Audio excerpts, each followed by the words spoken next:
Praptisha, le podcast, exquis. Je trouve vraiment, ne serait-ce que déjà en fait, de dialoguer et de comprendre les différentes perspectives et de comprendre que c'est pas une opposition entre les communautés non violentes, les communautés un peu plus violentes, les communautés qui collaborent, etc., etc. Déjà, comprendre les différentes perspectives, ça permet, je pense, que l'action de chacun soit plus intelligente.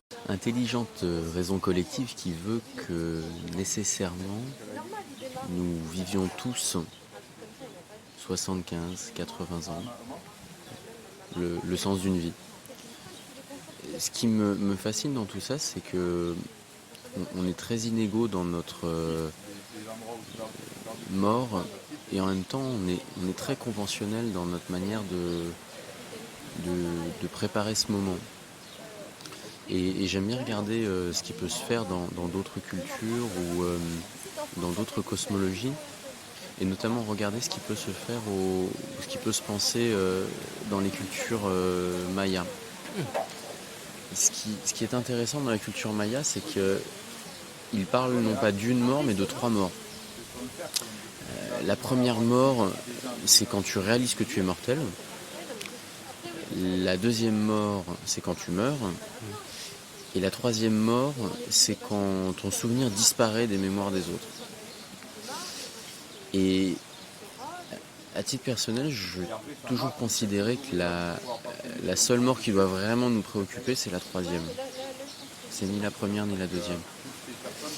La première, en général, elle marque la fin de l'innocence, ou en tout cas la fin de la jeunesse, souvent.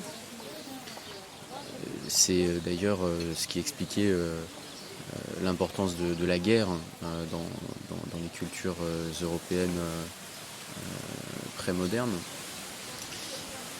La deuxième, elle est assez terrible, la deuxième mort, la mort physique, c'est que dans notre époque où on a accordé beaucoup d'importance sur le corps par rapport à l'esprit, la finitude de notre corps, sa dégradation, sa lente putréfaction est quelque chose de totalement inconcevable. Et du coup, beaucoup de gens, je pense une majorité de gens, considèrent que la deuxième mort est la plus terrible. Alors qu'en fin de compte, la troisième, c'est celle qui nous permet de nous rattacher à une forme de transcendance. C'est ce qui nous permet de nous relier à des ancêtres et de nous relier à nos descendants. C'est en fin de compte quelle trace on va laisser. Est-ce qu'on va laisser une trace dans le marbre, dans l'argile ou dans le sable? Je crois que c'est extrêmement important en fait de réinculquer aux gens en fait la notion de quel va être leur héritage. Qu'est-ce qu'ils vont parce qu'il y a plusieurs façons en fait de continuer à vivre au-delà de la mort.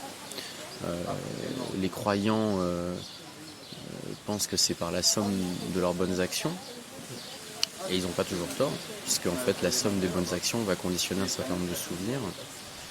Et on peut très bien laïciser ça en fait, et considérer que si je laisse la loi brienne ou l'œuvre d'art ou un livre, je peux très bien aussi laisser des enfants heureux qui vont perpétuer le souvenir d'un père aimant. Et ça permet de réconcilier en fait beaucoup de monde, le fait de s'appesantir plus sur la troisième mort que sur la deuxième ou la première. On est au bout, non ? Non. On peut continuer à discuter. Tu peux dire tout ce que tu veux, mais moi je me demande, parce que cette troisième mort, on la vit toujours par contumace. C'est-à-dire qu'en fait, on n'est pas là quand les gens arrêtent de se souvenir de nous. Et ce qui veut dire qu'en fait, on vit la disparition d'autres personnes sans se souvenir d'eux, et on se projette dans notre disparition à nous. Donc c'est peut-être aussi pour ça qu'elle apparaît comme moins violente ou moins anxiogène. Elle peut être terriblement anxiogène, mais c'est là où le travail de mémoire et l'hommage aux morts est important. Il permet justement en fin de compte, c'est très égoïste de se mettre au garde-vous devant un monument aux morts pour un militaire. C'est qu'en fait, il prépare lui-même sa propre cérémonie dans un siècle. On pourrait le voir comme ça. Mais et ce qui est intéressant dans ce que tu dis, c'est qu'il y a cette notion de cycle, de chaîne. Nous sommes tous les maillons d'une même chaîne et nous nous reverrons un jour, dit-on dans certains cercles. avec la troisième mort, tu es à la fois en train de prolonger l'œuvre de quelqu'un et de préparer la tienne. C'est très difficile en fait dans une société individualiste de se dire que tu n'écris jamais sur une feuille blanche. Tu es toujours la suite de quelque chose. Donc tu marches sur les morts. Exactement. Et du coup, celle qui nous rapproche le plus, c'est pas forcément cette décrépitude du corps et mort physique, mais plutôt celle qu'on vit, c'est-à-dire l'oubli de celui d'avant et peur de... Tu vis toujours la troisième mort de quelqu'un, ou de plusieurs autres. Et c'est toujours la troisième mort de quelqu'un qui conditionne aussi quelle va être, qui va conditionner ta vie. C'est fascinant en fin de compte.